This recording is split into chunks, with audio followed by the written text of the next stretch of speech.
السلام علیکم ورحمۃ اللہ وبرکاتہ۔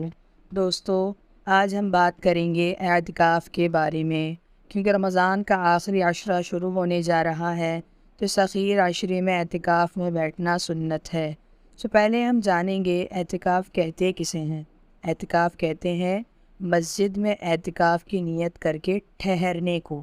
نبی کریم صلی اللہ علیہ وسلم کی عادت شریفہ تھی کہ وہ ماہ رمضان کے آخری عشرے میں اعتکاف میں بیٹھتے تھے، اور اعتکاف کرنے والے کی مثال اس شخص کی سی ہے جو کسی کے در پر جا پڑے کہ جب تک میری درخواست قبول نہیں ہوگی وہاں سے ٹلے نہیں، یعنی ہٹے نہیں اس در کو چھوڑ کر۔ اگر حقیقتاً یہی حال ہو تو سخت سے سخت دل والا بھی نرم پڑ جاتا ہے، اور اللہ رب العزت کی ذات تو بخشش کے لیے بہانہ ڈھونڈتی ہے، بلکہ بہانہ خود سے دیتی ہے کہ میرے بندے مجھ سے بخشش طلب کر لے۔ خدا کی دین کا موسیٰ سے پوچھئے احوال کہ آگ لینے کو جائیں پیمبری مل جائے۔ اس سے جب کوئی شخص اللہ کے دروازے پر دنیا سے تعلق توڑ کر جا پڑے تو اس کے نوازے جانے میں کیا شک ہو سکتا ہے۔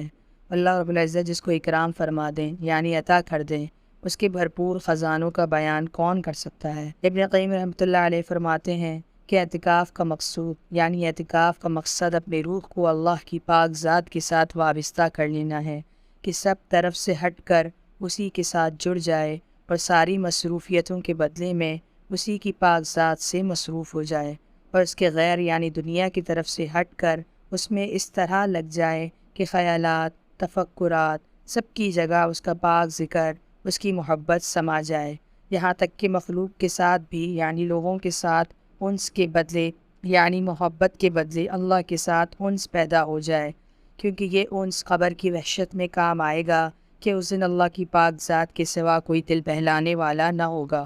اگر دل اللہ کے ساتھ جڑ چکا ہوگا تو کس قدر لذت سے وقت گزرے گا۔ اعتکاف اگر اخلاص کے ساتھ ہو تو افضل ترین اعمال میں سے ہے۔